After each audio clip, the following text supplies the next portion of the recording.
नमस्कार दोस्तों, आज का ये वीडियो बहुत ही इम्पोर्टेंट और जरूरी है आप सभी के लिए। आज के वीडियो का टॉपिक है आईटीआर में ये शेड्यूल दिखाना होगा आपके लिए मैंडेटरी। तो दोस्तों आईटीआर के अंदर एक शेड्यूल दिया गया है, ये मैंडेटरी आपको फिल करना पड़ सकता है अगर आपकी टोटल इनकम 1 करोड़ से ज्यादा हो जाती है। कौन सा शेड्यूल होगा आगे हम डिस्कस करेंगे। मान लीजिए अगर आपकी सैलरी है 50 लाख की, रेंट इनकम हो रही है 10 लाख की, डिविडेंड हो रही है 5 लाख की, एफडी का ब्याज आ रहा है 30 लाख का, कैपिटल गेन आ रही है 10 लाख की। टोटल अगर आपकी इनकम जो है, आपको ये देखना है क्या आपकी टोटल इनकम फाइनेंशियल ईयर 24-25 में 1 करोड़ से ज्यादा एक्सीड हुई है या नहीं हुई है। अगर 1 करोड़ से ज्यादा हो गई है तो उस केस में आपको जितने भी आपके पर्सनल नेचर के एसेट्स हैं उसकी जानकारी आपको अब आईटीआर में देनी पड़ सकती है। ध्यान रखिएगा, पर्सनल नेचर के बिजनेस रिलेटेड अगर आपके कोई एसेट्स है उसकी जानकारी आपको नहीं देनी है। उसकी जानकारी मतलब बैलेंस शीट के अंदर देनी है बिजनेस के अंदर, लेकिन उसको यहां पर नहीं देनी है इस शेड्यूल के अंदर। ये शेड्यूल कौन सा है आपका? Asset and liability schedule. तो 1 करोड़ से ज्यादा अगर आपकी इन टोटल इनकम है, उससे पहले पिछले साल में ये लिमिट थी 50 लाख की, जिसको सरकार ने बढ़ाकर 1 करोड़ कर दिया है। तो अगर आपकी टोटल इनकम 1 करोड़ से ज्यादा है, चाहे कोई भी इनकम क्यों ना हो, आपको पर्सनल नेचर के जितने भी आपके एसेट्स हैं उसकी जानकारी आपको देनी पड़ सकती है। एग्जाम्पल के तौर पर मान लीजिए मेरी सैलरी है 1.5 करोड़ रुपया, यहां पर अब मुझे जो है ये जानकारी देनी पड़ेगी। तो क्या यहां पर जानकारी देनी है, आइए ये जानते हैं। एसेट लायबिलिटी शेड्यूल क्या कहता है, क्या क्या डिटेल आपको जानकारी देनी होगी सिर्फ अपने पर्सनल एसेट्स के। तो कौन से पर्सनल एसेट है जिसकी जानकारी आपको देना मैंडेटरी है अगर आपकी टोटल इनकम 1 करोड़ से ज्यादा है। दोस्तों वीडियो को आगे बढ़ने से पहले अगर आप आईटीआर फाइलिंग की सर्विस लेना चाहते हैं हमसे, तो आप हमें कॉल कर सकते हैं 8799144520 पर। इस नंबर पर आप हमें कॉल कर सकते हैं या व्हाट्सएप के माध्यम से भी आप हमसे जुड़ सकते हैं। स्क्रीन के नीचे दिए गए नंबर यहां पर रिफ्लेक्ट आपको कर रहे हैं, इस नंबर पर आप हमें कॉल करके व्हाट्सएप करके आईटीआर फाइलिंग रिलेटेड सर्विसेज ले सकते हैं। आईटीआर 1, आईटीआर 2, आईटीआर 3, आईटीआर 4, ये 4 आईटीआर फॉर्म्स अभी फाइल हो रहे हैं, ऑनलाइन तरीके से भी ऑफलाइन तरीके से भी। अगर आपको कैपिटल गेन की इनकम है, इंट्राडे ट्रेडिंग करते हैं, फ्यूचर ऑप्शन करते हैं, तो आईटीआर जरूर फाइल करें। अदरवाइज अगर आपको लॉस हुआ है तो उसका बेनिफिट आप नहीं ले पाएंगे। ड्यू डेट से पहले आपको लॉस की रिटर्न भरनी होती है, अन्यथा आपका लॉस कैरी फॉरवर्ड नहीं होता।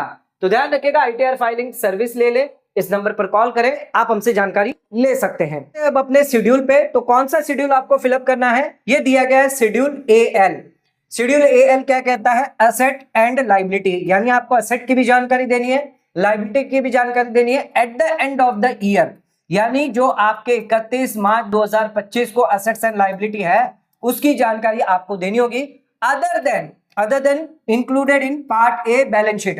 अगर आपने ऑलरेडी बैलेंस शीट जो बिजनेस और प्रोफेशन के अंदर आप बैलेंस शीट बनाते हैं उसमें अगर ऑलरेडी जो एसेट्स और लायबिलिटी डाल दी है तो उस केस में उसको यहां पर आपको नहीं दिखाना है। आपको यहां पर कौन से नेचर की दिखानी है? सिर्फ पर्सनल नेचर की एसेट्स और लायबिलिटी आपको यहां पर शो करनी है।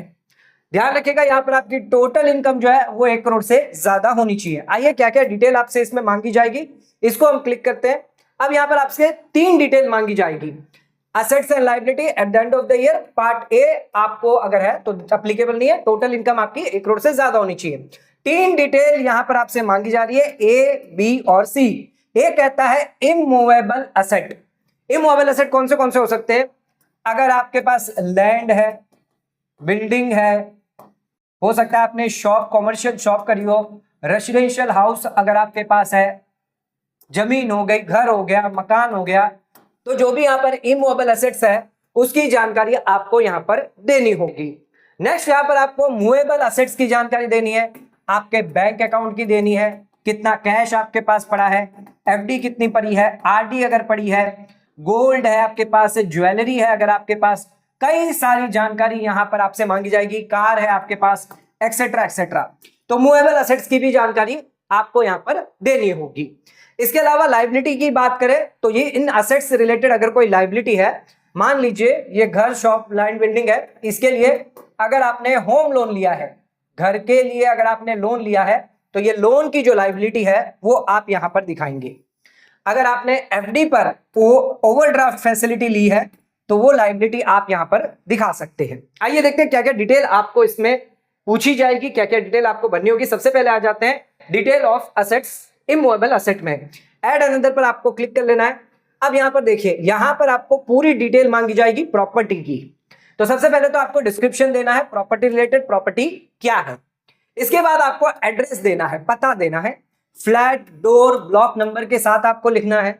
Name of premises, building, village, ये भी आपको देना है, यानी कौन सी बिल्डिंग है, बिल्डिंग का नाम क्या है, प्रीमाइसेस का नाम क्या है, रोड, स्ट्रीट, पोस्ट ऑफिस, और इसी के साथ साथ एरिया लोकेलिटी।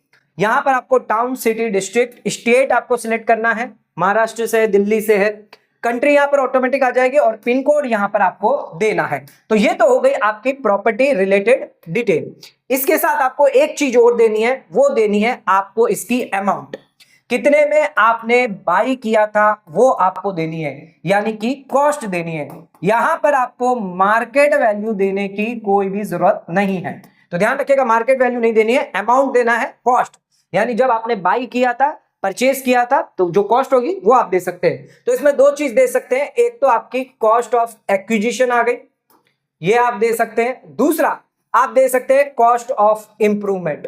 तो ये दोनों चीज जो है वो आप यहां पर दे सकते हैं, cost of acquisition plus cost of improvement. तो ये दोनों चीजें यहां पर आप ऐड करके दे सकते हैं। नेक्स्ट आ जाते हैं इमूवेबल प्रॉपर्टी की, बात तो हो गई हमारी। अब बात करते हैं मूवेबल प्रॉपर्टी की। तो यहां पर आ जाते हैं मूवेबल प्रॉपर्टी पर क्लिक कर देते हैं। अब मूवेबल प्रॉपर्टी में आपको इन सभी की डिटेल देनी यहां पर मैंडेटरी होगी। क्या क्या डिटेल देनी है? सबसे पहले यहां पर आता है ज्वेलरी, बिलियन। ज्वेलरी आपकी गोल्ड में हो सकती है, सिल्वर में हो सकती है, या आपकी डायमंड ज्वेलरी है, प्लेटिनियम है, तो ये सारी डिटेल आपको देनी पड़ेगी। तो ज्वेलरी आपको बिलियन, इनकी डिटेल देनी है, यहां पर भी आपको कॉस्ट बेसिस पर देनी है, जितने में आपने बाई करी थी। मार्केट वैल्यू का यहां पर कोई भी काम नहीं है। इसके अलावा आपका archaeological collection, drawing, painting, sculpture, any work of art, तो उसकी भी अमाउंट यहां पर आपको देनी है। व्हीकल, कार अगर आपने परचेज करी है, ट्रक परचेज किया है, एयरक्राफ्ट, एरोप्लेन अगर आपने परचेज किया है, तो ये सभी डिटेल देनी है। याच, बोट, एयरक्राफ्ट, तो इसका अमाउंट आपको देना है। बैंक का बैलेंस कितना है, फिक्स डिपॉजिट का बैलेंस कितना है, वो आपको बताना होगा। ये जो डिटेल आपको बतानी है वो है 31 मार्च 2025 को जो आउटस्टैंडिंग है वो आपको बतानी होगी। शेयर्स है, सिक्योरिटी है, आपने शेयर्स में निवेश किया हुआ है, आपने म्यूचुअल फंड में निवेश किया हुआ है, बॉन्ड में निवेश किया हुआ है, डिवेंचर्स में निवेश किया हुआ है, तो उसकी जानकारी देनी है। इंश्योरेंस पॉलिसी, आपने लाइफ इंश्योरेंस पॉलिसी ली है, टर्म इंश्योरेंस पॉलिसी ली है, जनरल इंश्योरेंस पॉलिसी ली है, तो वो भी आपको बताना होगा। इसके अलावा लोन्स एंड एडवांसेस, अगर आपने अपने रिलेटिव को लोन्स दिया है, आपके मदर को दिया है, फादर को दिया है, स्पाउस को दिया है, ब्रदर को दिया है, सिस्टर को दिया है, अगर आपने फ्रेंड्स को भी दिया है, नॉन रिलेटिव को भी दिया है, लोन्स एंड एडवांसेस अगर आपने दिए हैं, पैसा दिया है किसी को ब्याज पर, विदाउट ब्याज पर भी दिया है, तो आपको यहाँ पर डिटेल देना जरूरी हो जाता है। इसके अलावा बात करते हैं, यहाँ पर आपको कैश बताना होगा कि कितना कैश आपके हाथ में था उस दिन 31 मार्च 2025 को। अब यहां पर आपको देनी है लायबिलिटी रिलेटेड डिटेल। तो जो भी असेट्स थी ए और बी के अंदर, यानी इमूवेबल प्रॉपर्टी साथ में आपकी मूवेबल प्रॉपर्टी, इन पर अगर कोई लायबिलिटी है तो वो आपको यहां पर अमाउंट बताना है, कितने की लायबिलिटी है। मैंने होम लोन लिया था 50 लाख रुपए का, तो वही ये होम लोन यहां पर मैं डाल दूंगा 50 लाख रुपए। तो जो भी आपका आउटस्टैंडिंग होगा, ध्यान रखना, ये जो भी होम लोन आपका आउटस्टैंडिंग होगा एज ऑन 31/3/2025 वो आपको डालना है। तो आपने 51 लाख का लिया था, लेकिन 1 लाख रुपए आपने ब्याज दे रिपेमेंट कर दिया, तो 50 लाख रह गया, तो 50 लाख यहां पर आपको देना होगा। तो ये सारी डिटेल जो है वो आपको देनी होगी, मैंडेटरी देनी होगी। कब देनी होगी? अगर आपकी टोटल इनकम जो है पूरे साल में 1 करोड़ से ज्यादा हो जाती है। तो 1 करोड़ से ज्यादा होने पर ये शेड्यूल में आपको डिटेल देना मैंडेटरी हो जाता है। तो दोस्तों, अगर आपकी 1 करोड़ से ज्यादा इनकम है तो ये शेड्यूल में सारी डिटेल देना आपके लिए जरूरी होगा। डिटेल नहीं देंगे तो आईटीआर फाइल नहीं कर पाएंगे, आपको नोटिस आ सकती है। तो आज का वीडियो अगर आपको पसंद आया तो वीडियो को लाइक, शेयर, सब्सक्राइब करना ना भूले। वीडियो को ज्यादा से ज्यादा शेयर करें ताकि और लोगों तक इसकी नॉलेज पहुंच सके। आज का वीडियो समाप्त करते हैं। धन्यवाद।